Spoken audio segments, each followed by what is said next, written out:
Obrigado pela vossa presença. Não vos vou amassar demasiado. Eu dou aulas na universidade, mas tento, quando estou fora da universidade, não ser académico. Tentarei ser rigoroso, mas espontâneo e subjetivo, no sentido em que o que vou partilhar convosco é também uma experiência vivida da importância desta performing artist, como a Madonna se autodenomina, no meu próprio percurso intelectual e cultural. Eu começaria por explicar o título, que pelos vistos colocou alguma surpresa, e depois passamos a um slideshow, a uma apresentação de imagens que eu selecionei, que não tem um critério rigorosíssimo. A Madonna mereceria meses de seleção de todo um património visual que nos foi oferecendo em 40 anos de carreira. Portanto, ele não está de todo à altura da dimensão da Madonna, mas eu acho que serão imagens que nos ajudarão a pensar aspectos deste fenómeno e desta artista. O título, Iconoclastia, eu acho que é a chave fundamental para compreender o fenómeno, o impacto, o lastro que a Madonna deixa atrás de si. É uma mulher e vou tentar evitar também a psicanálise de domingo à tarde, mas é uma mulher que, por um lado, é uma órfã, não é? É importante não esquecer nunca que é uma mulher que perde muito cedo a mãe e que vê no segundo casamento do pai, muito rápido, uma perda do pai também. E, portanto, essa experiência emocional que é traumática, é fundadora deste caráter desta artista. Pois é importante perceber que vem de uma working class, não é? É filha do proletariado, é filha de... e por favor, os estudiosos e os admiradores da Madonna corrijam-me sempre que eu disser qualquer coisa de impreciso ou de incorreto. Sim? A Madonna não tinha muitas quesilhas como o pai? Sim, falaremos, conversamos no final, está bem? Tem uma grande tensão com o pai, teve, não é? Mas sobretudo vai viver a experiência da falta da mãe e da ausência do pai, não é? O segundo aspecto que eu apontava para pensar a iconoclastia é vir de uma classe proletária, de uma classe de origem imigrante, uma classe social trabalhadora. A religião é o caldo cultural em que é educada, portanto, à falta de outras coisas, de cinema, de teatro, é a religião que ganha culturalmente esta família. Este é um aspecto que eu acho que é importante para perceber, por exemplo, a homo faber, que é a Madonna, o culto do trabalho, a disciplina, a capacidade de trabalhar sempre num espírito de autossuperação, pode explicar-se também por essa origem social. Em terceiro lugar, o facto de vir de um lugar que não é central nos Estados Unidos. Não é? Ela não vem da East Coast, nem da West Coast, vem quase do Midwest, não é? Chicago ou Detroit são, em 1958, Detroit, Bay City, mais concretamente, não era um centro urbano, era uma cidade de província, fechada, conservadora, monolítica, e por isso a Madonna, como muitos e muitas na segunda metade do século XX, vão para Nova Iorque. Porquê? Vão para Nova Iorque a fugir da América. Essa expressão existe em toda a cultura dos anos 70 e 80, desse East Village, do underground nova-iorquino. Porque é que viemos para Nova Iorque? Para fugir da América racista, homofóbica, conservadora, a América da segregação, uma América violenta. E Nova Iorque era o oposto disso, não é? Nova Iorque era onde todos os párias, onde todos os ostracizados se encontravam em fraternidade. E é aí que a Madonna se vai também localizar. Portanto, expliquei-vos 3 ideias que trago, portanto, a orfandade, a origem proletária e a origem provinciana, para explicar o primeiro termo, iconoclastia. A iconoclastia vem, por um lado, da rebelião contra os ícones, os valores consolidados, aceitos por todos, dominantes, e a vontade de os destruir, ou de os virar do avesso, ou de os profanar. Portanto, a Madonna tem, por um lado, a necessidade de inventar uma cultura para si, como todos estes fugitivos da América, que chegam a Nova Iorque. Por outro lado, a fúria de destruir os símbolos opressores. A iconoclastia é isto, desde há milénios, e no nosso tempo eu penso que a Madonna é uma grande operadora iconoclasta. O segundo termo, o HIV, é impossível falarmos da Madonna. Que mais me interessa, e isto, reparem, não tem nada a ver com maior ou menor simpatia pelo que tem sido a carreira da Madonna nos últimos 20 anos. Tenho o maior respeito. Tem a ver com, nestas datas, 86, 93, é onde eu acho que alguma coisa de fundamental, de facto, se estabiliza como funcionamento, como estrutura dinâmica do que vai ser sempre, acho eu, até hoje, a Madonna.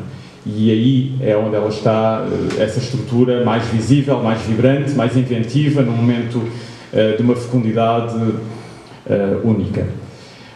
E não se percebe essa estrutura, entre 86 e 93, sem se perceber o trauma que é o flagelo da SIDA, não é? O trauma que alguns de nós já não se recordam, e achamos que a pandemia que acabámos de experimentar foi brutal, mas se calhar nesta pandemia muitos de nós não perderam os amigos, os namorados, as namoradas, gente muito próxima, como moscas, ao passo que na segunda metade dos anos 80, desde o início dos anos 80, mas sobretudo a partir de meados dos anos 80, o cancro gay, como era inicialmente conhecido, vai, de facto, fazer com que muita gente, sobretudo de certos meios sociais onde, de facto, o sexo livre foi, nos anos 70, uma prática corrente, vão, de facto, conhecer perdas em torrenciais, não é? E a Madonna vive isso como outros vivem, a perda de imensa gente em poucos anos. Gente querida, gente de que dependia emocionalmente, subjetivamente, e esse é uma espécie de segundo trauma fundador também, a SIDA, o HIV. Eu lembro-me bem em Portugal, em 85, 86, nova gente fazer capa com a Madonna e com o título Madonna tem SIDA. Porque era a peste negra, era o pior que se podia dizer de alguém, era que alguém tinha SIDA, não é? Porque não só era alguém condenado à morte, como era alguém culpado por essa pena, não é? Havia um manto de castigador em relação aos doentes. Muito trabalho foi feito, não é? E o filme que está aí a passar nos nossos ecrãs da Nan Goldin fala disso, da importância do ACT UP, da importância de grupos militantes que lançaram sangue sobre governantes, etc., para denunciarem mediaticamente a vergonha que era os governos fingirem que não havia um flagelo de saúde chamado SIDA e estigmatizarem essa doença e culpabilizarem os doentes. Portanto, muito trabalho foi feito, estamos noutro momento cultural e hoje alguém ser seropositivo, felizmente, não é nada disto. O terceiro termo, o fim da Guerra Fria. No Na Cama com a Madonna há um momento em que ela diz, completamente consciente de que o Muro de Berlim acabou de cair e o Bloco de Leste com ele, o Bloco Soviético, há um momento em que a Madonna diz... a noite passada, e é numa passagem do filme em que temos a entrada dela muito bonita. Aliás, vamos ver imagens aqui desse dia, num cinema em Washington, penso eu. É a estreia de Trace, a estreia mundial, e enquanto vemos essas imagens em preto e branco, muito impressionantes. Ela diz em off: esta noite sonhei que o Gorbachev veio ao meu concerto. E a primeira ideia que me ocorreu foi que o Warren Beatty ia ficar cheio de inveja de não ter sido ele o primeiro a conhecê-lo. Etc. E depois remata: It was a good dream. A Madonna foi sempre política e soube, sobretudo nestas datas, que com o Michael Jackson eram os dois rostos da pop americana à escala planetária. E não é por acaso que a indústria vai querer fazer um dueto com os dois em 91, salvo erro, que acaba por não se concretizar. Mas eles ainda vão aos Oscars, 90, ainda vão aos Oscars juntos, num primeiro, sim, vestida de branco. Sim, vestida de branco, loiríssima, e cantou Sooner or Later. Bom, isto para pensar convosco que a Guerra Fria, um dos dois blocos que ganha, que é o bloco capitalista, o bloco americano, as democracias, que não têm códigos de censura estabilizados, assumidos, como a União Soviética tinha, está ligado precisamente a estas duas figuras, Michael Jackson e Madonna, como figuras da livre expressão. E não é por acaso que em 89 temos o Express Yourself como um dos temas mais ouvidos e mais difundidos do álbum Like a Prayer, e é precisamente um comentário à União Soviética. Portanto, há muito desta matéria na obra da Madonna que tem que ser politizada. Temos que ver que subtexto político, que às vezes pode roçar a propaganda americana, e a Madonna usa, e outras vezes, pontualmente, não sei se teria plena consciência dessa instrumentalização da sua própria figura, mas isto é uma dúvida que eu tenho para comigo mesmo. O caminho que ela veio a fazer nestes últimos 20 anos é claramente uma mulher inteligentíssima no plano político, não é? De uma enorme coragem, e portanto eu acredito que neste período também tivesse essa coragem e essa lucidez. E por último, as memórias são as minhas memórias de infância e de adolescência, porque de facto devo ao Pedro Almodóvar no cinema e à Madonna no mundo da pop a minha quando tinha 12 anos, 11 anos, a minha percepção, a minha aprendizagem de que havia um mundo de liberdade que Portugal não representava ainda, se é que hoje representa. Havia um mundo de liberdade para além das montanhas, para além do mar, e que era possível as pessoas serem elas próprias, felizes, irem para a cama com quem quisessem, amar quem quisessem, com alegria, numa fraternidade. E a Madonna para mim representou muito isso, essa dignidade do ser, não é? Como dizia a Sofia de Melbrenner, essa dignidade do ser, essa inteireza que nos devemos cada um a nós próprios. Bom, penso que está explicado o título e é por aqui que eu queria começar, porque 86-93 é o período em que eu acho que já expliquei, é onde eu acho que o sistema Madonna se clarifica, talvez para ela própria, para a indústria claramente, e é um arco também entre qualquer coisa que ela não voltará a ser e o fim de uma experimentação muito radical que também não voltará a ser. Já vou explicar isto melhor, mas há qualquer coisa a partir de 86 que não volta a ser a Madonna do Like a Virgin, não volta a ser a Madonna do primeiro álbum, não volta a ser a Madonna do Into the Groove, nem do Desesperadamente Procurando Susana. Alguma coisa mudou para sempre. Isso tem a ver naturalmente com a passagem de uma estrela pop americana, da música pop, a uma artista de escala planetária. Há uma mudança de escala, a indústria percebeu isso, ela percebeu que tinha que passar outro patamar de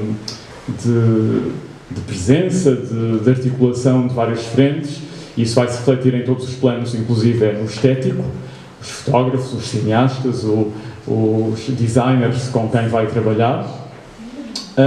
Já não é Mary Paul e uma série de amigos de jornada como nos primeiros anos. E 90, 91, 92, 93 é onde a Madonna estica de facto o mais longe possível que alguém na altura tinha esticado a corda do universo mainstream no que respeita a tocar dogmas, transgredir linhas vermelhas de moralidade do que era aceitável no mundo pop mainstream, consumido por adolescentes, por crianças, consumido no ambiente familiar, mesmo das famílias mais conservadoras, e de como ela, no fundo, teve a ambição de quebrar ou de esticar o mais longe possível até onde ia o seu próprio ícone. Ela, aliás, quando lança Na Cama com Madonna, ela diz, o slogan, penso eu, numa das campanhas do filme era: as regras existem, elas foram inventadas para serem quebradas. Portanto, ela própria percebe que tem que se ultrapassar e não pode ficar refém do seu próprio ícone. Ou do que o mundo pop... reparem que é isso que faz com que os fenómenos pop durem 5 anos, 6 anos, 10 anos, mas não duram muito mais porque o ícone satura-se. E os adoradores saturam-se do ícone. E a indústria está feita para essa reciclagem permanente, faz parte. A Madonna conseguiu escapar a isso. Mas houve este momento crítico em que todos sabemos que a carreira dela esteve periclitante, e é aí que eu vou terminar a minha intervenção, com o Bedtime Story, que, não sendo um pedido de desculpa, também o é, e é o dar um passo atrás. Ela, a indústria, todas as companhias, a economia de que o fenómeno depende, perceberam que tinha sido tocado no limite, e que a partir daí o movimento só poderia ser de alguma contenção novamente, algum refluxo. Portanto, é aí que eu paro, em 93. Está explicado o título, vamos à primeira imagem. Eu começaria com esta bela imagem, que eu acho uma imagem feliz, da Madonna, com o Sean Penn e o George Harrison. Portanto, a Madonna, o seu companheiro da época, 1985, e um Beatle, ou um ex-Beatle, George Harrison, que produziu este filme, que é um filme pouco visto, penso eu, atualmente, mal amado. É o segundo ou terceiro filme da Madonna, chamado Shanghai Surprise, rodado em Xangai, na China. Hoje que a China nos ocupa tantos espíritos, em 85 a Madonna estava já a rodar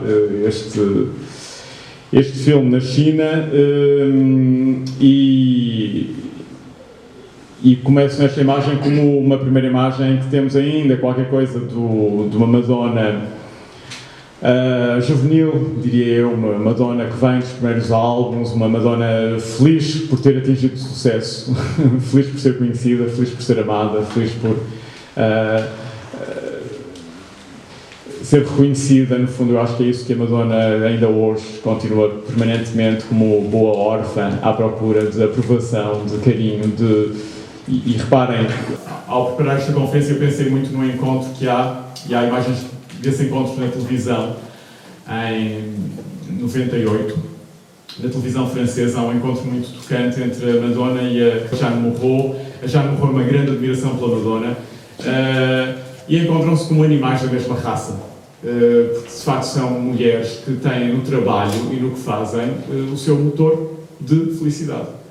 A Jeanne Moreau sempre disse, por exemplo, quando até há pouco tempo lhe perguntavam sobre a rivalidade com a Brigitte Bardot nos anos 60, e ela dizia que não havia rivalidade nenhuma, não, era uma produção dos média, e que a Bardot desistiu do cinema e de ser atriz, apesar de ter, diz a Jeanne Moreau, um movimento corporal único, que não há outro, não é de bailarina, não é de atriz de cinema, era o movimento da Bardot, era a sua originalidade, o seu gênio, isto nas palavras da Jeanne Moreau. A Jeanne Moreau diz, mas ela desistiu porque não lhe era vital ser atriz. E nós percebemos que, ao dizer isso, a Jeanne Moreau diz que para ela é vital ser atriz, e por isso é que a Moreau trabalhou até à morte, sempre com novos cineastas, sempre com novos talentos, e mais brilhante e mais bela do que nunca nos seus 80 anos. Esse encontro televisivo é muito bonito. A Jeanne Moreau diz, Madonna, nós quase nos encontrávamos, portanto, estão-se a conhecer num platô televisivo. Moreau diz, quase nos encontrávamos em 91, em Cannes, quando foste lançado na cama com Madonna. Ficámos horas à tua espera, numa soirée, num hotel, numa festa, todos diziam que estavas quase a chegar, e não chegaste. Não nos conhecemos e, finalmente, nos conhecemos em 98. E por isso há um animal de trabalho e uma menina que quer ser muito amada pelo planeta, por todos, e que parte a louça toda porque não quer admitir que quer ser amada, acha que é o patinho feio ao mesmo tempo, não é? Madonna fala de quão admira as belezas que não são clássicas, porque sabe que nunca foi a bonita da turma. Não tem uma beleza clássica, não tem um corpo clássico. Aliás, nos anos 80 a musculação e tudo o que ela vai fazer em termos de construção do seu próprio corpo e exaltar os músculos e um corpo andrógeno e um corpo provocador que também tem qualquer coisa de masculino, ou que ultrapassa os cânones do feminino dominantes à época. É de uma mulher que sabe construir, que sabe que tem que construir o seu próprio canone de beleza. Enfim, isto é uma conversa em que eu vou espingardando em muitas direções, mas estou a pensar ao vivo convosco também. A segunda imagem é uma imagem e sobre a primeira acho que é muito bonito também pensarmos que há um filme da Madonna, com a Madonna, e com o Sean Penn, produzido por um Beatle, não é? Por o George Harrison, budista, um homem com um treino espiritual enorme, e portanto imagino que também serão reconhecidos de alguma forma numa frequência de onda qualquer, apesar dele, penso, dizer em algumas memórias que a Madonna foi difícil de aturar na rodagem. Madonna e Sean Penn numa rua de Nova Iorque. Eu selecionei este período cronológico também porque eu acho que é muito interessante pensarmos num fenómeno como este da Madonna, numa era, num momento histórico em que não havia internet. E a Madonna falou disso recentemente de uma forma muito inteligente, não é? Não havia internet, o que havia era televisão, cinema, rádio, revistas. Não é por acaso que esta exposição, muito interessante, que o José e o Sérgio nos oferecem, tem tantos posters e tanto material de revistas. As revistas eram, eu escrevi há pouco tempo no Público, há uma semana, sobre a importância das revistas no século XX, as revistas eram de facto a plataforma giratória que alimentava toda a articulação entre televisão, cinema e rádio, se quiserem, ou indústria fonográfica. As revistas eram exatamente o que fazia sonhar, né?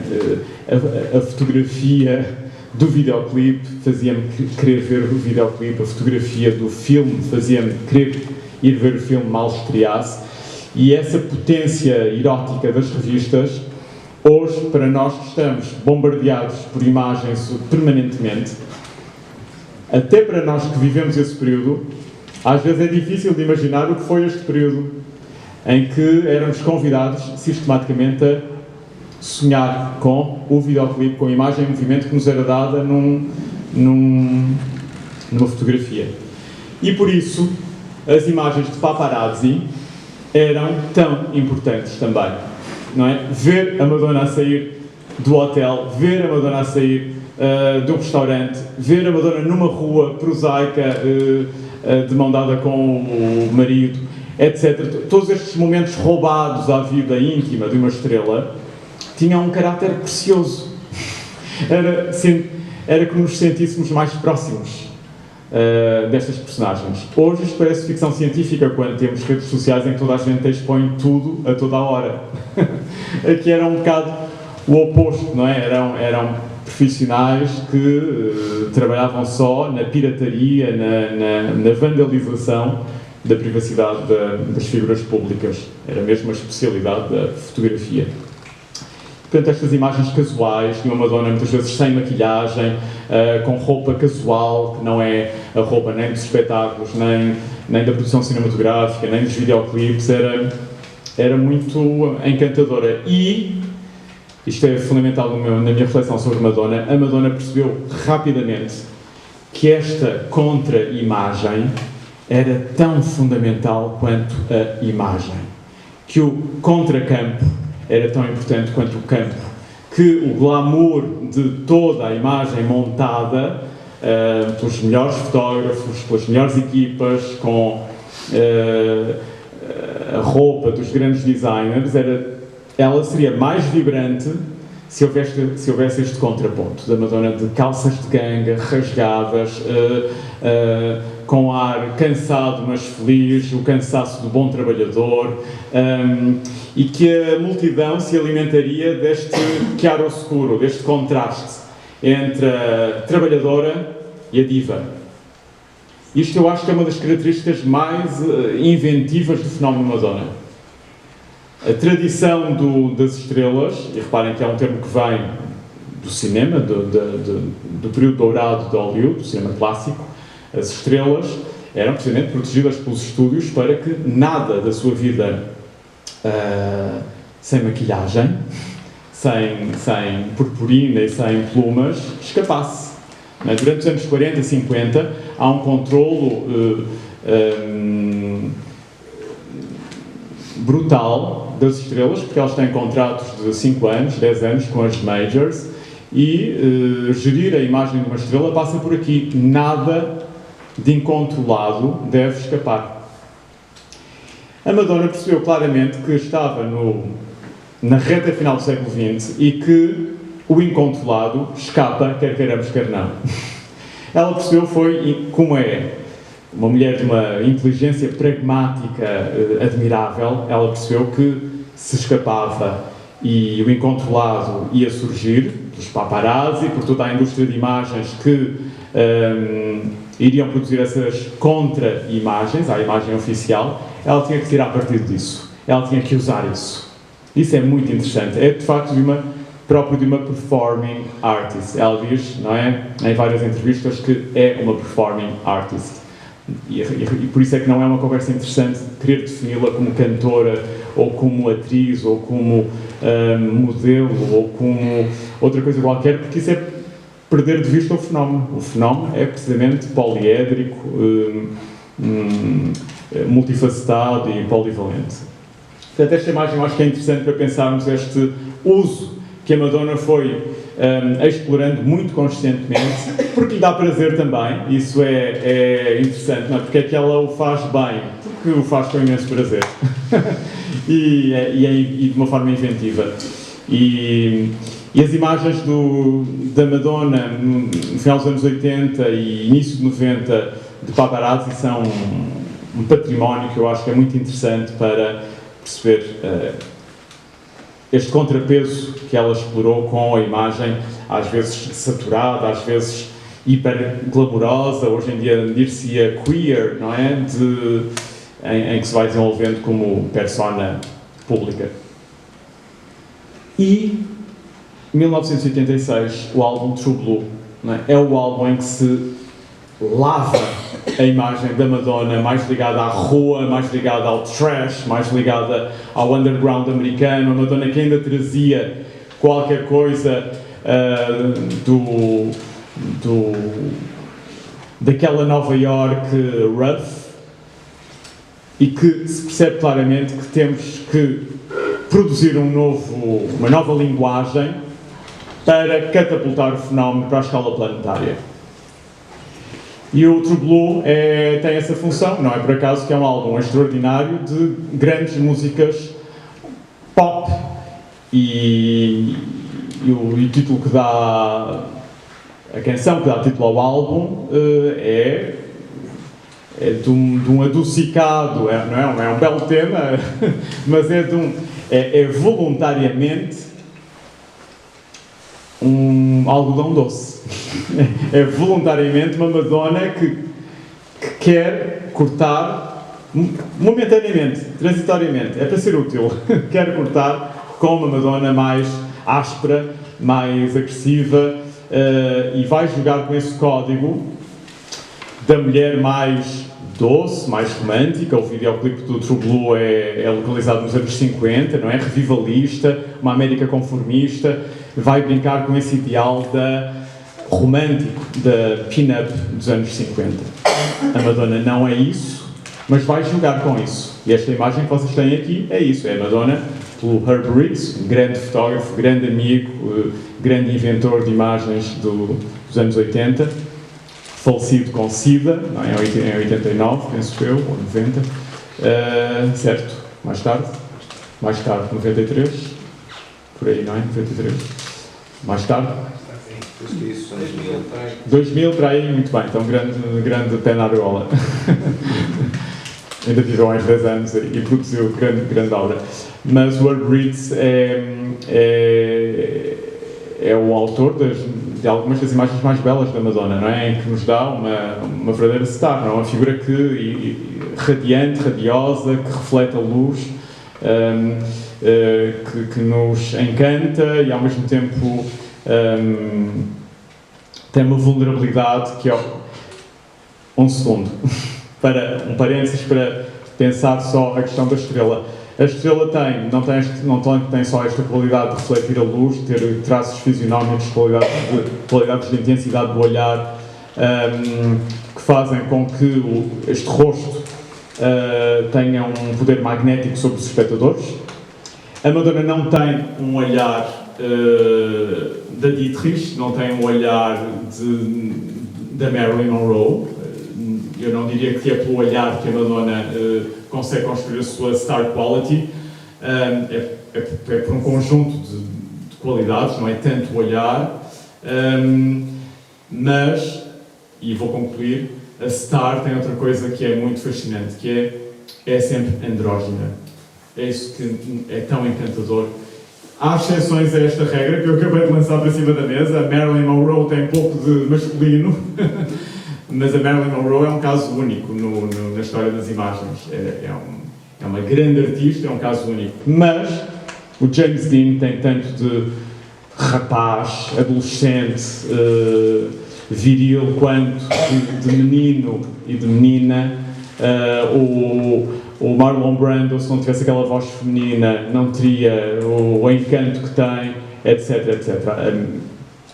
Marlene Dietrich é óbvio para todos, não é? Tem tanto de mulher quanto de homem.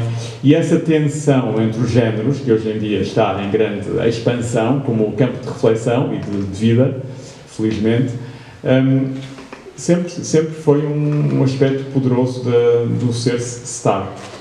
E podemos, em Portugal, ir ao Tony Carreira e a outro tipo de estrelas, não é? De outras escalas, estão sempre no fio da navalha entre o homem ou a mulher ideal e o outro género, não é? E circulam entre os dois polos. Outra imagem de Herb Reed, a capa célebre que se tornou um ícone do álbum True Blue. E reparem como esta imagem retoma a imagem do James Dean, do Rebel Without a Cause, do Nicholas Ray. Há um aspecto da Madonna que eu acho que é muito interessante, a mim me continua a interessar em 2023, que é a Madonna e todas as equipas maravilhosas, altamente preparadas, com uma cultura erudita irrepreensível e com coragem estética que sempre trabalharam com ela.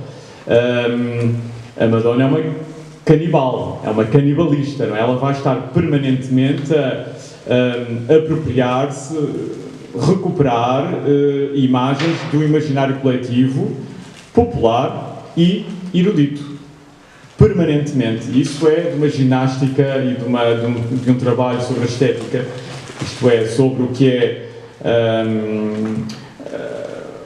a memória das comunidades e a capacidade de as reinventar, que eu acho que é o que faz os grandes artistas também, não é? O Picasso é isso, não é? Vai recuperar as memórias da natureza morta, do retrato, da história da arte e vai reinventá-las e atualizá-las e eu acho que isso é uma das chaves da criação artística. Em 87, com Who's That Girl, filme e, antes de mais, filme e álbum, banda sonora do filme, há uma passagem, não é? Reparem, desta imagem, ou desta, que são quase intemporais, quer-se afirmar uma Madonna intemporal, clássica, quer-se dizer, não brinquem, esta popstar que teve imenso sucesso com Like a Virgin, etc., é para ficar. Estas imagens do Herb Reed, o que querem produzir é esta noção de que é intemporal. É para ficar. Aqui há um corte com isso. Há uma espécie de Madonna que emerge, que sempre esteve presente e continuou, que é a Madonna Clown, o palhaço, a palhaça. Uma personagem que é capaz de se rir de si própria, de grosseira, grotesca, que joga com o grotesco. E esse é um poder da Madonna também. Nunca se levou demasiado a sério, no sentido de achar que havia zonas do humor, da autoparódia, da autoderisão, como hoje em dia se diria, não é? De compor a sua própria imagem, que não pudesse experimentar. E aqui temos a Madonna Clown, que depois vai desaguar no Z Girl Tour, que é uma primeira turnê mundial de grande impacto, tem um impacto incomparável com o impacto da turnê anterior. Como? Não, a anterior, 85, a Virgin Tour, que podem corrigir, mas esteve muito mais limitada em termos geográficos, não é? Que o Z Girl Tour. Estados Unidos, Canadá, pouco mais, imagino eu, não é? O Z Girl Tour é a primeira turnê mundial, portanto tem aqui a prova um pouco da minha intuição de que a indústria queria catapultá-la definitivamente para o estatuto de uma estrela planetária. Já não é um fenómeno pop americano que é consumido por todo o mundo, é um ícone planetário. E aqui é muito interessante pensarmos que a Madonna vai encarnar qualquer coisa que vai defender até hoje, que é a ideia de que, enfim, pensem, como se ela tivesse consciência de que não é o seu poder vocal a sua grande arma, apesar de ser uma grande cantora, dentro do espectro vocal que tem, etc., é uma grande intérprete. Apesar de não ser pela música só que ela se afirma como artista, ela não vai ver isso como uma limitação, ela vai ver isso como um trampolim para uma nova noção do que pode ser um concerto de massas. E por isso vai dizer que não lhe interessa nada o termo concerto, que o que ela quer é fazer um live show, não é um espetáculo. E por isso são concertos em que nós temos a dimensão musical, a dimensão cênica, a dimensão do outfit, não é? Das persona, portanto vai mudando de roupa, vai mudando de quadro narrativo ao longo do espetáculo, vai-nos fazendo viajar por séculos, por geografias diferentes, e isso é uma nova proposta que a Madonna traz para o mundo da pop. Não havia nada assim antes. É uma nova noção, não é? Já não é um concerto, é outra coisa. É uma experiência para as massas de uma grande intérprete a representar papéis que envolvem música, que envolvem acting, contracena, micronarrativas, por aí fora. Jogando sempre, e esta imagem eu acho que é eloquente por isso, a mim encantou-me quando tinha 7, 8, 9 anos de idade, e vai sempre jogando entre a hiperfeminilidade, não é? Que toca o queer, não é? A mulher exacerbada, o poder sedutor sexual da mulher exacerbado, e um lado animal, um lado in your face, um lado abrupto,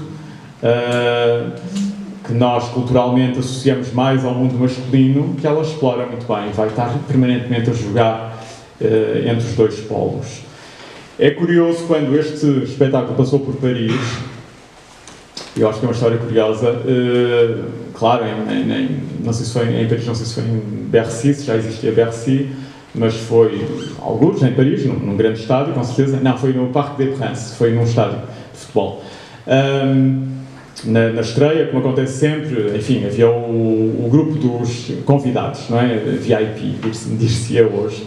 E na festa que se seguiu ao primeiro concerto na Europa, ou o primeiro concerto em Paris, pelo menos, conta-se, não sei se é o Gaultier que conta, o Jean-Paul Gaultier fazia parte desses convidados, de primeira linha, e a Madonna quis saber qual era, na festa que seguiu ao primeiro concerto, quis saber qual era a opinião dele, não é? Sedenta de aprovação, como todos os artistas, não é? Sedenta de elogios. E o Gaultier, muito jovial, como é, com caráter, disse: adorei tudo, menos a roupa.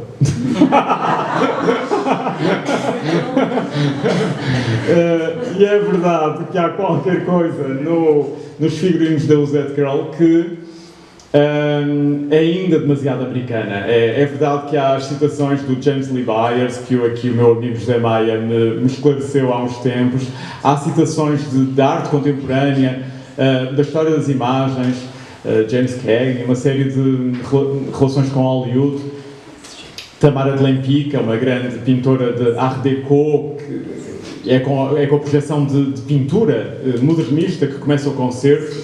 Enfim, a Madonna já sabe perfeitamente que quer trazer todas as cartas para o seu baralho, mas deve ter ficado muito tocada por este reparo de um criador de moda de vanguarda, muito estimado na Europa, não estimado no meio da moda, era um grande nome da moda de autor, mas deve ter ficado tocada por este reparo do Gaultier. Gostou de tudo, vibrou com tudo, o único senão é a roupa. Ao ponto de, daqui a um ano e meio, quando a Madonna está a preparar a próxima digressão, que essa sim vai ser brutal, eu acho que é o ponto alto, um dos pontos altos da carreira da Madonna. Quem é que a Madonna vai convidar para criar todo o guarda-roupa? Jean-Paul Gaultier. Isto diz-vos da humildade, da abertura e da inteligência prática, não é? A pessoa que eu admiro, que disse que eu falhei aqui, então é a pessoa que eu vou convidar para trabalhar no trabalho seguinte. Isto dá-vos a dimensão de humildade intelectual e de ambição, de crescer, de aprender, desta mulher. Imagens de paparazzi que durante o Z-Girl World Tour foram aparecendo nas revistas a par das imagens de concerto. Portanto, a Madonna fazia jogging, não é? Corria pelas cidades, há imagens incríveis da Madonna nas pontes de Paris, a fazer jogging, claro, acompanhada por uma multidão de fãs e de paparazzi. Era uma grande comoção, não é? Estarem perto da Madonna. E estas imagens diurnas de uma trabalhadora em treino contrastavam com a star a brilhar no escuro da noite nos concertos. Eu acho que esta respiração é uma das dimensões que a Madonna sempre explorou muito bem. Eros e Thanatos. O Eros do espetáculo e o Thanatos do sacrifício. O mundo do sonho, o mundo da sedução e o mundo duro do trabalho, do treino, da carpintaria, que ela expõe também. Isso é de uma grande coragem, de uma capacidade de se ver como performer. Um programa de 1988, David Letterman, em que a Madonna irrompe com este cabelão castanho escuro, seu tom natural de cabelo, trazida pela convidada do programa. Portanto, a Madonna cai de paraquedas como uma mosca na sopa num programa que não a tinha como convidada. A convidada era Sandra Barnard, e a dada altura as duas fazem uma surpresa, enfim, para o espectador, da Madonna que a visita em estúdio, e ficam ali a se esparatar, a dar uma tanga enorme ao David Letterman, as duas a rirem-se imenso. E há, obviamente, e a Madonna fala disso a propósito do mundo anterior à internet, há o rumor, não é, de um romance homossexual que haveria entre as duas, não é? E as duas vão gozar com esse e alimentar esse rumor, porque era uma forma de publicidade também, porque era uma forma de propaganda e porque era uma forma de trabalhar esse tema, não é? A Sandra Barnard era gay, assumida, e a Madonna ia trabalhando com ela essas questões no domínio público. Isso é muito interessante.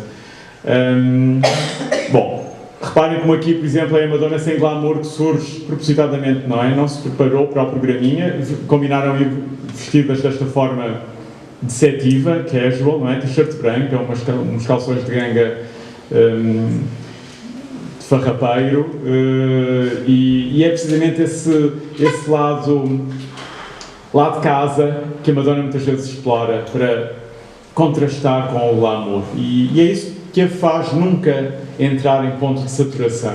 Ela sabe dosear muito bem o campo e o contracampo. 1988, Speed the Plow. Madonna faz teatro pela primeira vez na Broadway. Portanto, não tinha nada a ganhar, não, economicamente não seria um contrato equiparável aos concertos de turnê mundial ou à indústria dos discos, mas esta mulher que está na rádio, está na televisão, eu gosto de pensar que a Madonna é, antes de mais, durante os anos 80 até ao início dos anos 90, uma estrela de televisão. Os videoclipes são feitos para televisão. Ela vai flertando com o cinema, há a melancolia do cinema, há a nostalgia do cinema, melhor dito, há a música, etc. Mas tudo isso conflui. Qual é a grande plataforma da Madonna? É, de facto, uma estrela televisiva. No melhor sentido e no mais nobre sentido do termo. E de repente, como se não lhe bastassem estes vários instrumentos e campos, ela quer fazer teatro. Porque sabe que há qualquer coisa da cultura erudita, da cultura contemporânea, que passa pelo teatro, que não passa pelos outros campos. E quer ir aí beber, experimentar-se. E temos lá a fazer ao lado de Joe Mantegna e Ron Silver, numa encenação do Gregory Mosher, uma peça, um texto de um grande dramaturgo norte-americano contemporâneo, David Mamet. Portanto, que ousadia, uma estrela da pop está a fazer David Mamet na Broadway, numa peça de um elenco de 3 atores, portanto, teatro no osso, teatro de câmara, em que a voz, a inteligência, o mínimo são fundamentais e tudo se vê à lupa, e ela coloca-se nesse terreno perigoso para se experimentar. Bloodhounds of Broadway, um filme muito pouco conhecido, penso eu, mas corrijam-me os entendidos, da Madonna, um filme estreou em 89, já depois do realizador, um jovem realizador chamado Howard Bruckner, ter morrido aos 34 anos de SIDA. Portanto, é um dramaturgo, é um produtor e realizador que morre com 34 anos entre a rodagem e a estreia do filme. O que eu acho que é bonito neste filme, como por exemplo no Shanghai Surprise, onde comecei, há momentos, há sequências do Shanghai Surprise muito tocantes da interpretação da Madonna. A Madonna é uma atriz muito irregular, mas há, em quase todos os filmes, alguns momentos em que vocês sentem a vulnerabilidade e de que há uma atriz a dar tudo. Isso é o que dá a dimensão de um artista. Neste filme, Bloodhounds of Broadway, há momentos musicais onde nós temos uma Madonna inédita, que até aqui não tinha surgido. Há um ambiente musical de jazz, há todo um campo cultural também, que não era o óbvio do universo Madonna. E ela está ao lado da Jennifer Grey, nesta imagem, a dar o corpo ao manifesto. E tem um papel que não é de protagonista, mas é um papel importante no filme, e morena, portanto, vejam que neste período que eu estou a trabalhar, vocês vão tendo uma morena que surge depois daquela imagem intemporal que se quis do astro loiro. E aqui claramente é uma Madonna nostálgica da Europa. Este cabelo à garçonne, o cabelo das mulheres livres do período entre guerras, claro, tem a ver com a narrativa do filme, que se passa no ambiente dos clubes de jazz de Nova Iorque do início do século, mas é uma Madonna que sabe que está a explorar a nostalgia americana da Europa. Ou melhor dito, a nostalgia europeia da América. A América sempre teve e sempre terá, provavelmente, uma melancolia da Europa perdida, e a Madonna está a explorar isso como ninguém. Este número da Interview, revista fundada pelo Andy Warhol, que eu tinha em papel, era um dos meus orgulhos de colecionador, que eu acho que é uma revista, apesar de tudo, rara, não é? É um número muito bonito que antecede o lançamento de Like a Prayer, o álbum que vai ser uma bomba atómica no universo da pop, por todas as razões, a polémica com a Pepsi, que lança o álbum e que iria financiar a turnê mundial e que ao fim de uns dias do spot ter ido para o ar e da Madonna lançar o videoclipe, não é? Em que beija um santo que desce do altar, um santo negro, não é? Faz amor com o santo, diziam algumas notícias, eu lembro-me de ver isso, faz amor com o santo quando no videoclipe ela deita-se com ele num banco de igreja e beijam-se. Mas hoje olhamos para esse videoclipe que é de uma ternura, de uma coragem, claro, política, não é? Para a América do segregacionismo, não é? A América puritana é um videoclipe de uma enorme coragem, porque a Madonna cresce, obviamente, entre os negros, não é? É como o Elvis, não percebemos o fenómeno do Elvis se não percebemos que é um black. Não é? A Madonna também não é uma branca educada em colégios protestantes entre brancos. É uma americana educada no meio dos blacks. Portanto, ela tem essa bandeira que é defender os seus. E defender a sua tribo passa por defender os negros. Como defender os gays, como defender quem esteve ao lado dela nos dias de fome e de entreajuda em Nova Iorque. Este número da Interview é de 89, é uma Madonna mais morena do que loira, com uma madeixa loira, um bocadinho à Susan Sontag, não sei se para lhe dar um ar mais intelectual, mas é uma madeixa engraçada que lhe traz luz ao rosto, claro, tudo isto tem o seu quê de relação com luz.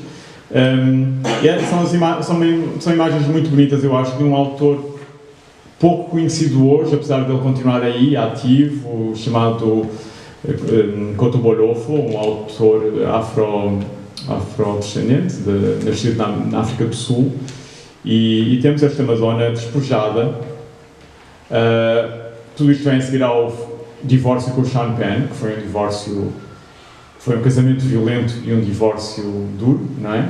Conta-se que Sean Penn terá havido episódios de violência doméstica, que, enfim, há a célebre noite em que lhe terá enfiado a cabeça no forno e ameaçado que a gaseava, há o célebre relatório de uma esquadra de polícia em Malibu, em que a Madonna aparece de madrugada a chorar, os polícias não a identificam como a estrela Madonna, mas para pedir socorro, pedir defesa, etc. Portanto, anos mais tarde, quando se falam destes casos, a Madonna vai sempre publicamente defender o Sean Penn e negar tudo, portanto, grande nobreza, talvez, não sei, digo eu, por alta minha ignorância, de uma mulher que sofreu violência doméstica. Eu nunca estive nessa situação, portanto não julgo ninguém.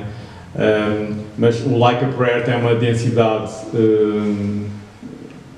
emocional que nenhum outro álbum anterior tem. E isso está ligado, obviamente, com mais um trauma. O trauma da relação com o Sean Penn, com qualquer coisa que ele disse terá vivido e um lado de si próprio que descobre, não é? Estas imagens são de promoção, do Like a Prayer. São imagens de uma Madonna nova, cabelo escuro, portanto é a Madonna também a tentar explorar qualquer coisa anterior ou por baixo ou além da star platinada, não é? De cabelo loiro platinado. Qualquer coisa de mais verdade, mais verdadeiro, podemos arriscar. A boina do Marlon Brando vai havendo sempre piscados de olho à iconografia americana da história das imagens.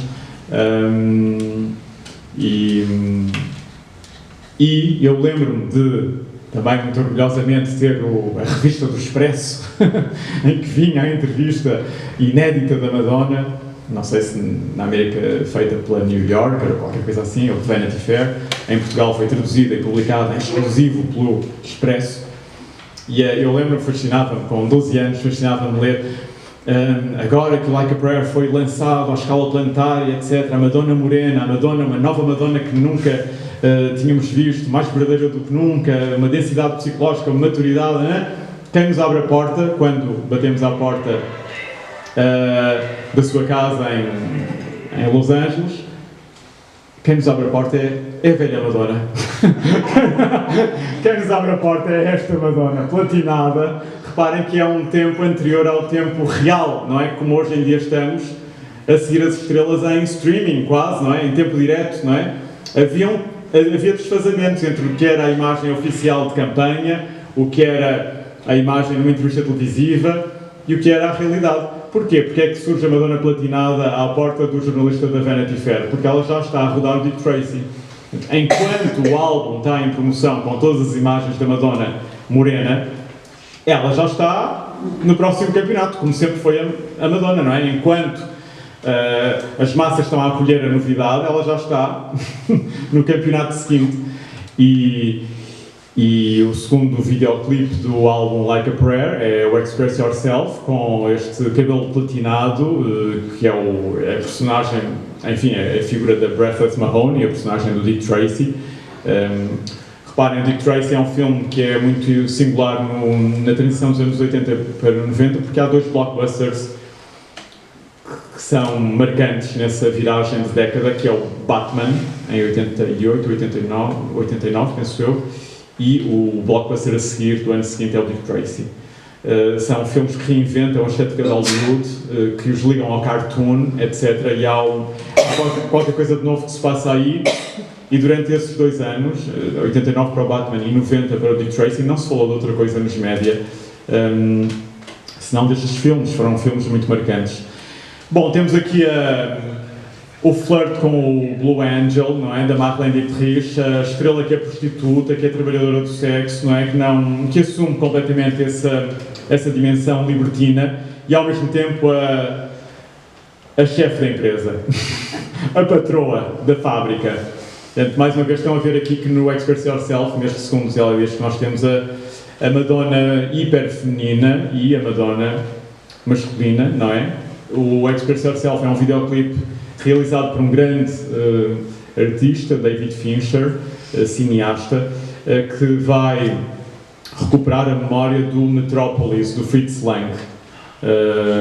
Todo o videoclipe é um diálogo com esse mundo de dominação de um cérebro sobre as massas trabalhadoras, só que aqui o cérebro é a Madonna e as massas trabalhadoras são homens que estão à sua disposição.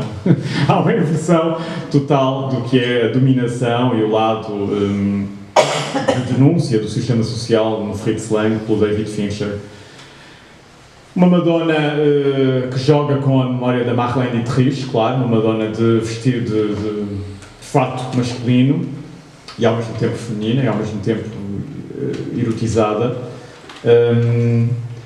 Imagens da tal, reparem como passamos do campo para o contracampo, uma imagem mais rough, mais convoca o hippie, convoca tudo o que é mais rua, não é? Cultura de rua, com a Sandra Barnard, mais uma vez, elas continuam durante alguns anos a alimentar a fantasia das massas de que poderia haver um romance entre as duas. Acho que isto é uma maratona qualquer, não é? Fazem um concerto para a angariação de fundos para doentes de SIDA e ao lado de quem estão Keith Haring, que é grande artista da arte contemporânea americana, morto pouco tempo depois de SIDA. E na Cama com a Madonna vemos uma oração antes de um concerto, não é? Em que ela dedica o concerto que vai fazer ao Keith Haring. A contra-imagem, as revistas iam sendo inundadas de imagens oficiais e de contra-imagem, e a Madonna sabia muito bem usar as duas. A Madonna impecável, não é? A dama, e no fundo é a polaridade que ela sempre soube explorar, não é? A virgem e a puta, não é? Mas é mais do que isso, é também a dama, a estrela e a next door girl, não é? A vizinha do lado, mas a vizinha do lado fora dela, neste caso. O Cherish é um videoclipe porque eu tenho muito carinho, não só porque era a canção que uma vez estava a ouvir com a minha amiga Ana Ulisses nas aulas do Álvaro Lapa, em headphone, e o Álvaro Lapa, durante a aula, estávamos a ouvir música, a ouvir o Cherish, e o Álvaro Lapa, que era indiferente em relação à plateia que tinha à frente, pela primeira vez eu ouvi a parar o raciocínio e a dizer-nos: vocês aí não desçam das árvores que o mundo cá em baixo é muito complicado. Era esta canção que eu estava a ouvir com a Ana Ulisses e o teledisco era... Eu tinha muito carinho por este teledisco, não sei porquê, porque é um teledisco muito doce, muito... em que temos uma Madonna muito despida, muito despojada de artifício e ao mesmo tempo é um teledisco de uma cultura clássica inegável. É Herb Ritts quem o filma. E eu li, para preparar esta conferência, não li muita coisa, mas li uma coisa interessante que foi: o Herb Ritts nunca tinha realizado um videoclipe. E a Madonna, que trabalhava com ela há vários anos e de quem era grande amiga, diz: quero-te convidar para fazeres o videoclipe desta canção. Era o terceiro single do Like a Prayer, não é? Terceiro.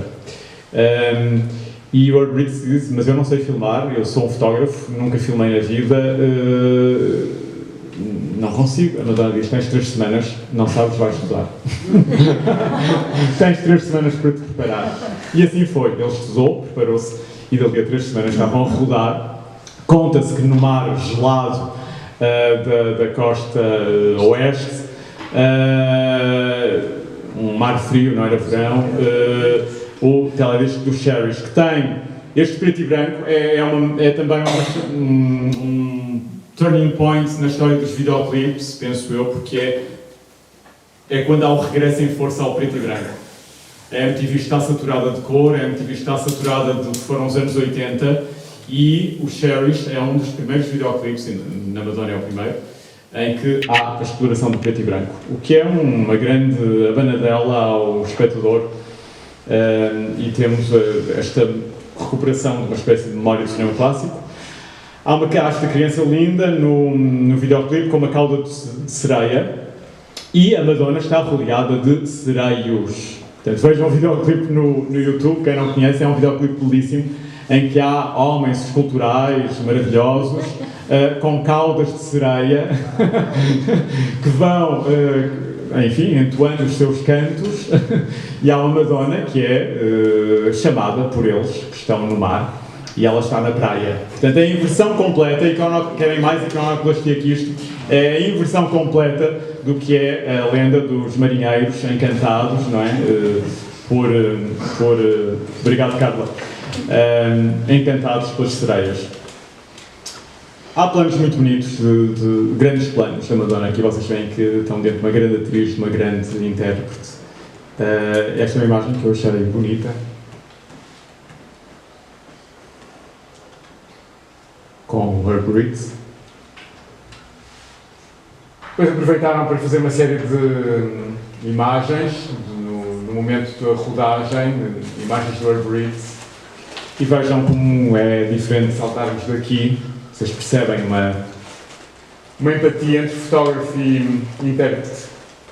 Ou isto, não é? Isto é campanha hardcore por um fotógrafo que não é íntimo da Madonna, mas que é um grande fotógrafo do século XX, Helmut Newton. E vemos aqui que estão os dois quais titãs a medirem forças e a tentarem sacar o melhor de cada um sem que o braço de ferro caia para nenhum dos lados. É assim que eu interpreto, não é? Reparem que é muito diferente isto ou isto. Então, as imagens também são isto, não é? Há atrás da câmara alguém que está em diálogo com quem está à frente da câmara e há um artista atrás, há um artista à frente e as imagens são produto desse duelo. Esta série, esta sequência de imagens foi produzida para Vanity Fair, um número especial dedicado ao Dick Tracy, ao lançamento de Dick Tracy, e temos a Madonna em grande star, mais uma vez entre o glamour, entre o luxo e o lixo, ou entre o lixo e o luxo, aqui mais luxo do que lixo, mas sempre com uma conotação de transgressão, aliás, num programa que é feito na altura com grande impacto mundial, o Arsenio Hall Show, era dos talk shows mais vistos do final dos anos 80. A Madonna conta que nesta sessão fotográfica o seu press agent estava a dizer: por favor, não faças isso, não faças isso, não faças isso, e ela desceu o sutiã para mostrar as mamas, para que isso fizesse parte para que isso fizesse parte da sessão, e de facto há uma imagem muito bonita, uma ou duas, na Vanity Fair com uma mama de fora, e isto também não era hábito nas estrelas mainstream neste momento. O álbum de banda sonora do Dick Tracy, reparem, o Dick Tracy é um filme do Warren Beatty, não é? Que é um grande ator da nova Hollywood que nos anos 70 vai tentar beber no cinema independente de Nova York, não é? É Hollywood que vai trazer o Scorsese, que vai buscar sangue novo ao cinema independente de Nova York para se regenerar e conseguir competir com a televisão. E o Warren Beatty é um ator dessa geração, ator e cineasta, não é? Basta pensarem no Bonnie and Clyde ou no Reds, e é um nome da esquerda de Hollywood, não é? Como a Susan Sarandon, é um homem de esquerda. Isto é muito importante não perdermos de vista, porque parece que as coisas são todas pardacentas, ou todas... Parece que o pop não é político, é político, e Warren Beatty é um homem ligado, se quiserem, no espectro americano, que é muito básico, não é? Ligado ao comunismo. Portanto, o Warren Beatty está mais próximo do comunismo do que do capitalismo aos olhos de Hollywood. Ele quer regressar em força, um grande coming back. No final dos anos 80, a Madonna vai ser a estrela convidada para este filme, e é de facto quem vai fazer o filme blockbuster. A Madonna Mania está ao rubro, no auge, 1990, e estas imagens que fazem o álbum e toda a campanha são do Patrick de Marchelier, que é um grande fotógrafo com que a Madonna trabalhou neste período. E também musicalmente, a Madonna fala disso, musicalmente ela nunca tinha cantado partituras com a exigência, com a sofisticação, com a gramática que vai cantar no Dick Tracy. É interessante o álbum tem 3 ou 4 canções do filme, e todo o resto do repertório é construído, inspirado pelo filme. E tem qualquer coisa de anos 30, 40, penso que é esse período de filme. E os temas do filme são compostos pelo Stephen Sondheim, que é um dos grandes nomes, não é? O Ricardo Paes aqui fez um espetáculo há uns 20 anos dedicado só à música do Stephen Sondheim, não é? Sondheim. É um nome de primeira linha da música da Broadway no século XX. Portanto, a Madonna está a cantar originais do Sondheim, que era vivo, no Dick Tracy. Portanto, teve que também ultrapassar linhas de fronteira estética e entrar num universo musical que não era o pop mainstream. Aqui temos o Cherish, a canção de que eu gostava muito e gosto, ao vivo, Blonde Ambition Tour, a grande turnê mundial, agora sim vestida por um grande costureiro, Jean-Paul Gaultier. E as imagens que eu escolhi para divulgarmos ao longo destes dias esta conferência são precisamente duas belas imagens de trabalho que caíram na net há pouco tempo, há poucos anos, penso eu. Imagens de atelier da Madonna em 89 a fazer provas em Paris, no estúdio do Jean-Paul Gaultier, precisamente dos figurinos para a Blonde Ambition Tour. Aliás, no ateliê de Jean-Paul Gaultier ainda está de cabelo curtinho e moreno, provavelmente a rodar ainda o Blood Downs of Broadway.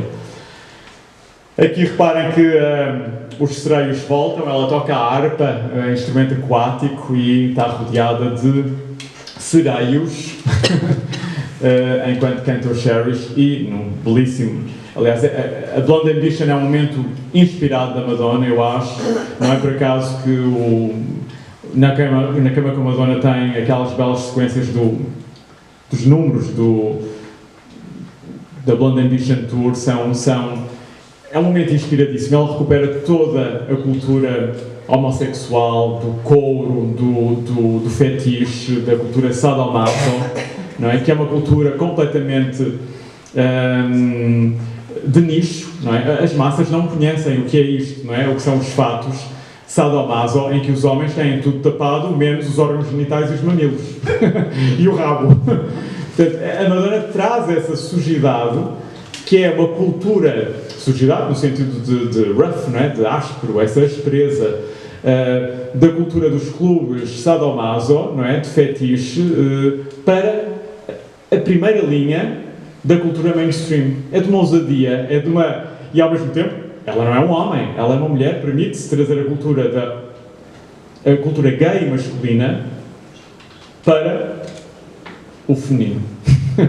Isto é muito interessante. E o Gaultier, obviamente, que aí é um parceiro nessa dança, como não poderia haver outro, não é? Ele entra no jogo e deve ser divertido a criar todo este universo da Blonde Ambition Tour. A grande imagem icónica da Madonna, não é? Com os cones. Eu escrevi um texto há um ano sobre o Gaultier para o público, em que, ao estudar e ao pensar, me ocorreu de facto que isto é um fato de dupla ereção. O que é este espartilho? É um espartilho de dupla ereção, não é? São dois pênis, ou são duas mamas eretas. É qualquer coisa que é protetor e ofensivo ao mesmo tempo, não é? Como uma ereção. Isso o Gaultier e a Madonna perceberam claramente. Este fato é um ultraje, como vocês imaginam, uma vedeta pop que era consumida pelas famílias a apresentar-se nestes preparos era novo, não é? Isto está, de facto, a jogar com todos os códigos do porno, não é? Da pornografia, e a Madonna nunca teve problemas nenhuns, muito antes do livro Sex, em trabalhar os códigos da pornografia. Isso, pensem em 2023, se não é ainda um grande debate, uma grande conversa que temos que continuar a fazer, não é? O estigma sobre essas narrativas com características próprias, com gramáticas próprias, que todos vemos, chamada pornografia. Uma imagem belíssima do Jean-Baptiste Mondino, um fotógrafo francês que vai rodar alguns videoclipes com a Madonna. Um belíssimo, por exemplo, Human Nature, mais tarde, 94, com o figurino do Gaultier. Portanto, há todo um trabalho de mediatização. No fundo, quem conhece a obra de Marcel Duchamp, em que ele vai pedir ao Stiglitz para fotografar o urinol, não é? A fonte, e é um crítico que escreva sobre a fonte, não é? Um desdobramento da ocorrência. A Madonna sabe muito bem, a Madonna e as suas equipas, enfim, pensem sempre que não... Ela é uma chefe de orquestra, não é? Mas não está sozinha nisto. Sabem muito bem, à maneira duchampiana, ou à maneira de McLuhan, que o médium é também a mensagem. Portanto, há que desdobrar em textos, em leituras e em potência. Madonna no Natal, eu vou olhar para a hora.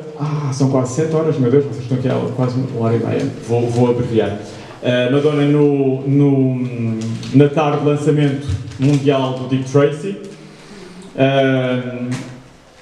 nesta figura retrô, não é? Com qualquer coisa de outra época, isto em plena Blonde Ambition Tour, portanto temos-la com os cones e naquele outfit soft porno, e temos depois a Pinette dos anos 50 que flerta connosco e com o crucifixo, não é?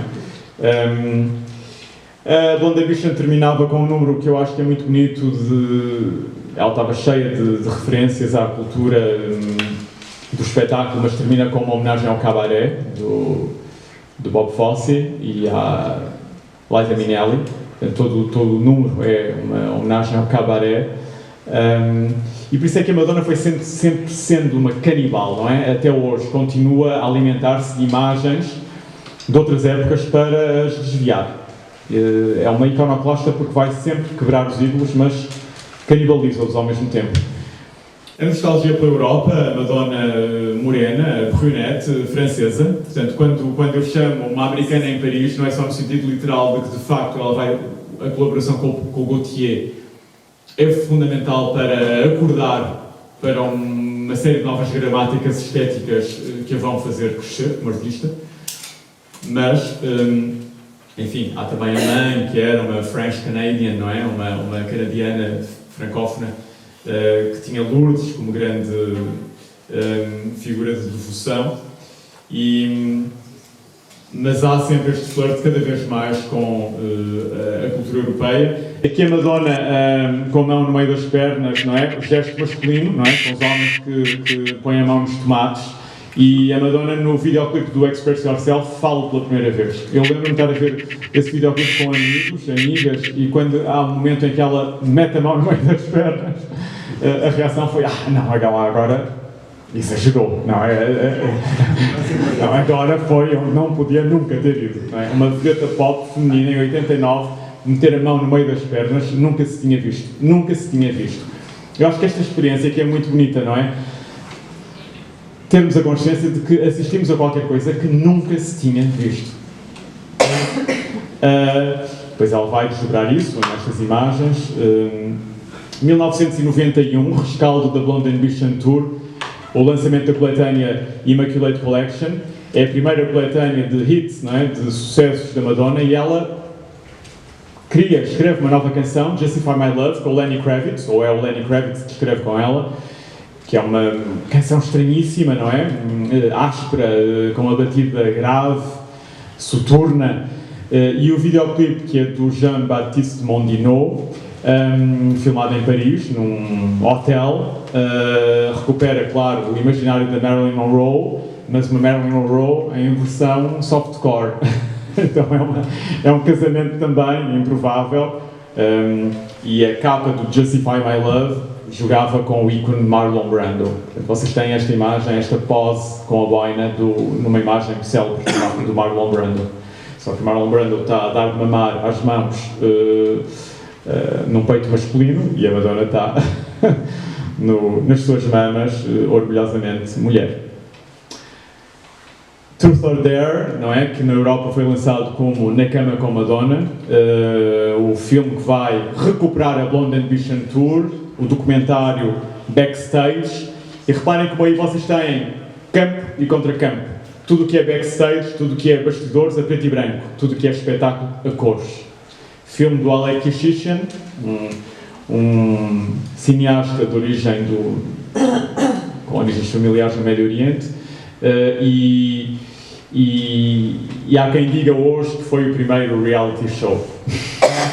Não sabemos se como estrela televisiva a Madonna intuiria isso. O que é certo é que é um objeto cinematográfico e não é um objeto televisivo. Estreou nos cinemas, é um objeto pensado para a sala de cinema e, reparem, é um documentário, se calhar, o momento mais alto da Madonna no cinema. Arrisco eu agora a pensar ao vivo convosco. Lançamento em Los Angeles, temos esta Madonna em maga patológica da Disney, não é? Pele branca de vampiro, cabelo negro, aqui não é o castanho escuro natural, é cabelo negro, não é? Gráfico, lábios sanguinários, e figura dramática e ao mesmo tempo europeia. Madonna no lançamento em Nova York, penso eu, o anterior em Los Angeles, em Nova York, do filme Na Cama com Madonna. É aqui que lhe perguntam, com a primeira página de um jornal que diz Madonna é uma puta, não é? New York Post, um tabloide. E ela diz, yes, I am a tramp and I'm proud of it. Portanto, ainda antes de todo o debate contemporâneo sobre ser generalizado, sobre trabalhadoras do sexo, a Madonna diz, sim, sou uma puta e tenho orgulho nisso. E logo a seguir estreia em Cannes, e aqui temos um momento alto do ícone Madonna, vestida por Jean-Paul Gaultier, portanto todo o outfit pensado por um grande criador do nosso tempo. E reparem que em Portugal também, não é? Eu tenho escrito sobre moda para o público pontualmente, como escrevo sobre arte contemporânea ou sobre folclore, mas em Portugal, num país, enfim, com uma tradição cultural muito débil e desarticulada e cheia de falhas históricas, olha-se ainda para a moda, não é? Como um parente pobre, ou como uma área de modista, não é? A moda é a área das modistas. Parece que a Ana Salazar não passou por aqui, parece que não houve os anos 80 e 90, parece que a moda de autor não deixou raiz. E, portanto, quando vemos Jean-Paul Gaultier aqui, é Jean-Paul Gaultier do penteado ao sapato. Portanto, e é um pensamento de um autor culto para recriar a figura da Madonna. Temos a Madonna extasiada de estar num grande palco europeu, Cannes. Alek Kishishian de um lado, o Dino De Laurentiis, um dos grandes produtores de cinema da história do cinema europeu, ao seu lado. E temos esta figura esguia, carmim, não é? Carmesim, cabelo negro, pele branca, esta qualidade da pele do cetim cintilante que ela vai inesperadamente despir e colocar sem lingerie, que na altura, em 91, foi de facto um ultraje para o que se entendia que era possível fazer-se numa passadeira vermelha de um festival de cinema respeitado, cinema de autor, cinema à séria, cinema com C maiúsculo, e temos a Madonna contente por fazer a red carpet de Cannes e ao mesmo tempo a virar a red carpet do avesso e a mostrar aos europeus que a juventude tem que ser vivida. Shadows and Fog, filme que roda neste momento com Woody Allen, portanto é muito interessante pensarmos que a Madonna vai estar sempre, pouco depois vai filmar com a Abel Ferrara, por exemplo, o Snake Eyes, um filme muito mal amado, mas é um filme belíssimo, belíssimo, em que está totalmente vulnerável, sabe que o cineasta está contra ela, sabe que aquele filme é para estilhaçar a popstar e ela coloca-se nesse lugar, entra no jogo, sabe que pode crescer como atriz, que podem construir qualquer coisa juntos a partir dessa guerra. Isso dá-vos a dimensão de um artista, não é?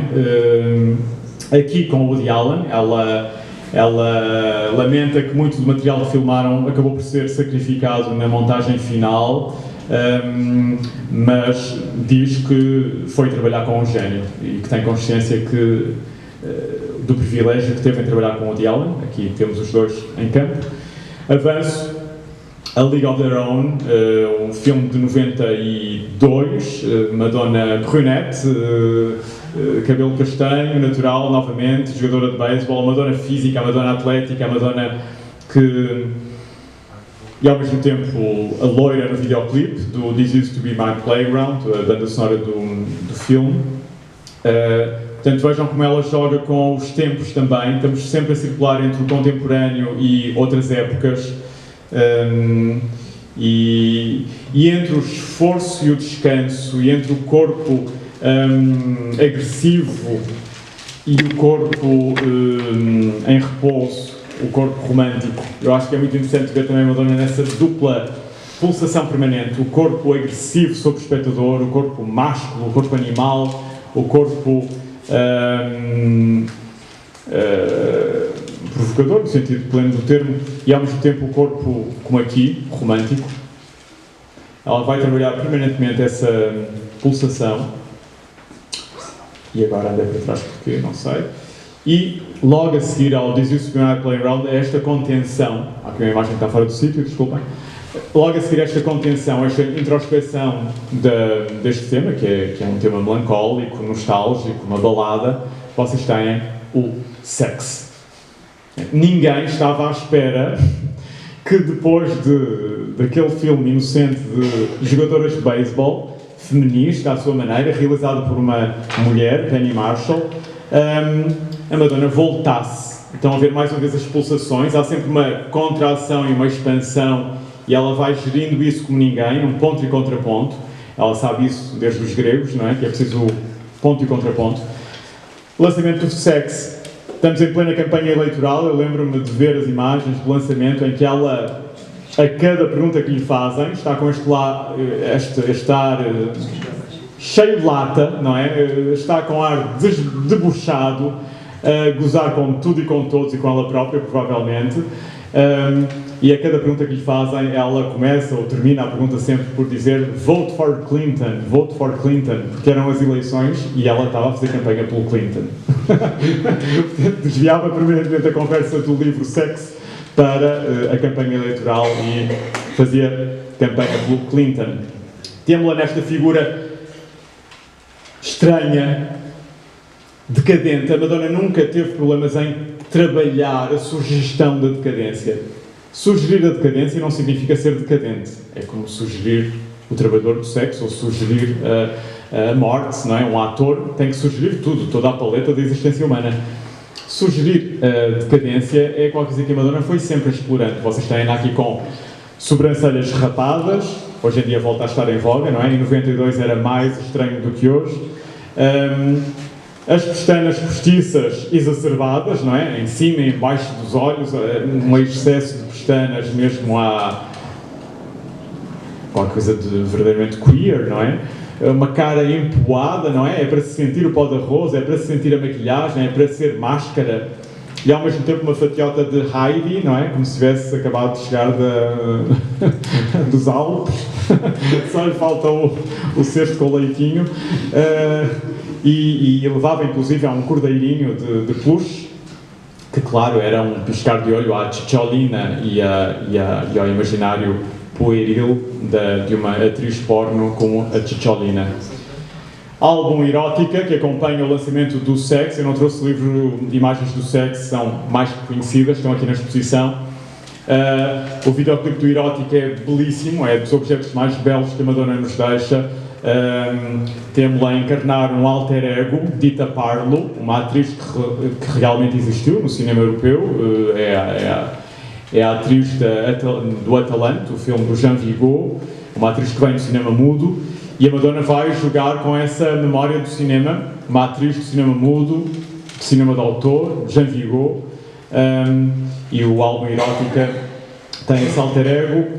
No videoclipe temos esta personagem entre a dominatrix e o manequim, unhas negras, na altura não estava nada em voga também, era uma coisa estranha, unhas negras, este lado vampiresco.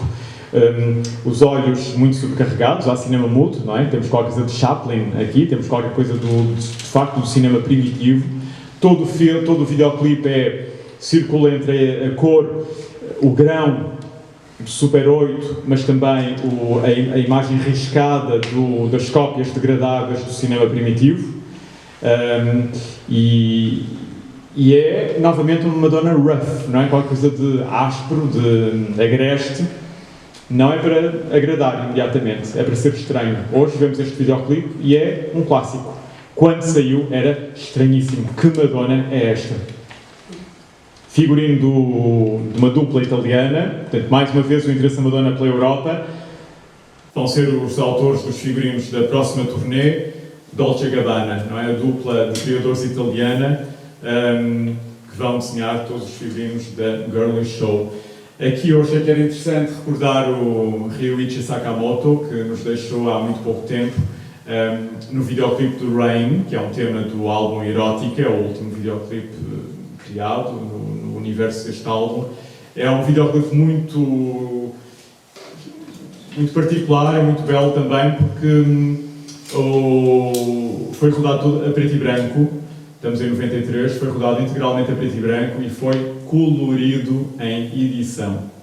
O que faz com que tenha uma cor de sintetizador muito estranha. Nós percebemos que há qualquer coisa que não cola entre as imagens e a cor. Há um lado noturno, uma espécie de noite americana ao longo do videoclipe. E a Madonna tinha convidado quem para entrar no videoclipe? Ela queria um cineasta, alguém que fizesse o papel de cineasta em ação, a dirigi-la, convidou Jean-Luc Godard. Na altura em que, e eu li isso há pouco tempo, na altura em que ninguém dizia não à Madonna. O Godard não aceita, como a fã terrível que é, e a Madonna passa, como boa pragmática que é, ao plano B, e convida Ryuichi Sakamoto para fazer este papel de cineasta a dirigi-la. E fala muito bem, é um videoclipe com dois grandes gênios do nosso tempo. E vou terminando a minha apresentação para passarmos à conversa. Girly Show, a turnê de 1993, uma turnê estranha, porque não tem o glamour da Blonde Ambition Tour, tem qualquer coisa de mais áspero que irrompe pela Girly Show. Há um lado noturno na Girly Show, diferente do noturno da Blonde Ambition, que também o tinha, claro. Os figurinos da dupla Dolce & Gabbana, que não sei se serão resultado completamente, mas esse desacerto é interessante. Há uma Madonna muito mais vulnerável nestes figurinos, não é a Madonna dos espartilhos hiperdesenhados gráficos do Gaultier, defendida pelo Gaultier. É uma Madonna muito mais vulnerável, o tronco muito mais exposto, tudo muito menos armadilhado, muito mais longilínea também, muito mais 70s. E acho que olhar para trás e ver estas imagens nos dão a ver todas as pulsações de que a Madonna foi sendo capaz. As coreografias eram também muito diferentes das coreografias mais Broadway da UZ Girl Tour ou da Blonde Ambition Tour. Coreografias muito mais complexas, diria eu, muito mais orgânicas. Há grandes cortejos coletivos que se formam e desfazem, muito mais próximo do que seria o Living Theatre ou outras correntes das Performing Arts, mais afastadas do que a linguagem da Broadway. E um número muito especial no Girly Show, que é o Justify My Love. Portanto, naquele videoclipe que eu vos mostrei há pouco, num corredor de hotel de Paris, realizado pelo Mondino, que foi um escândalo, porque a Madonna beijava outra mulher na boca, dava um linguado a outra mulher. Nunca uma vedeta pop feminina tinha feito o que quer que fosse com a boca de outra mulher a este ponto. E reparem como a Madonna vai, neste período, saber usar muito bem a estratégia das artes de vanguarda do início do século. De escândalo em escândalo, ela vai subindo a parada. Não é? Os média falavam do último escândalo da Madonna. Portanto, ela ia subindo o grau de intensidade até 93, até já não poder subi-lo mais, porque senão teria que pagar um preço muito alto em relação à indústria, penso eu, enfim, e outras razões também, com ela própria, talvez. Aqui vocês têm no Girly Show um número inspirado no My Fair Lady, o clássico do cinema. Portanto, passamos de um videoclipe que foi escândalo, em que beijava outra mulher e havia uma lascividade que fez a MTV proibir o videoclipe. O videoclipe foi pela primeira vez, aliás, há um videoclipe que foi pela primeira vez proibido pela MTV, e a Madonna reagiu, como boa pragmática que é, e publicou em cassete VHS, e foi um blockbuster. Né? Há um indireto na NBC, penso eu, com a Madonna a anunciar o lançamento da cassete VHS. Se a MTV proibiu, vamos pô-la à venda. E quem não viu, pode ver, se pagar. E nessa entrevista o entrevistador diz: mas então, vai ganhar dinheiro com isso? Ela diz: vou. Lucky me. Sortuda. Portanto, Madonna não é um ser frágil, e isso foi-se provando ao longo dos anos. E não ser frágil não significa que não use e trabalhe a sua vulnerabilidade estética, humana e emocional. O final da Girly Show, uma Madonna em calções rasgados, isto não se tinha visto na Blonde Ambition Tour, que era toda desenhada a régua esquadra pelo Gaultier, de forma muito rigorosa, e terminava com a Madonna clown. Havia um palhacinho que ia surgindo ao longo do espetáculo, ninguém sabia quem era, e que no final ele surge, tira a máscara e nós ficamos encantados, que é a Madonna.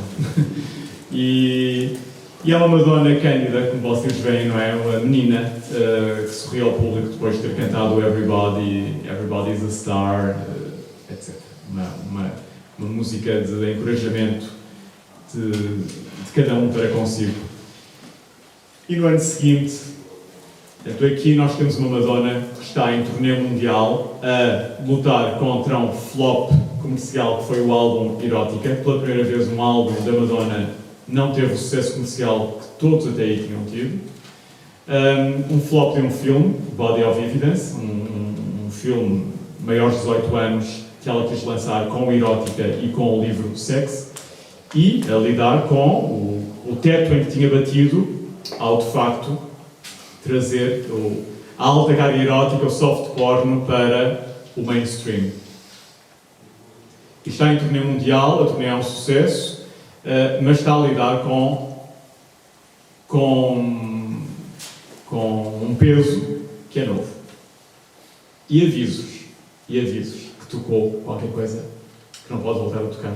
E no ano seguinte temos aquilo que eu acho que é um pequeno passo atrás, compreensível humanamente, compreensível economicamente, compreensível industrialmente, que é o Bedtime Story, em que vai flertar um bocadinho com a ideia, com uma imagem mais bem comportada e mais introspectiva, mais romântica, e como que querendo cortar com estes anos hardcore entre o bustier cônico do Jean-Paul Gaultier e o livro Sexo e o álbum Erótica.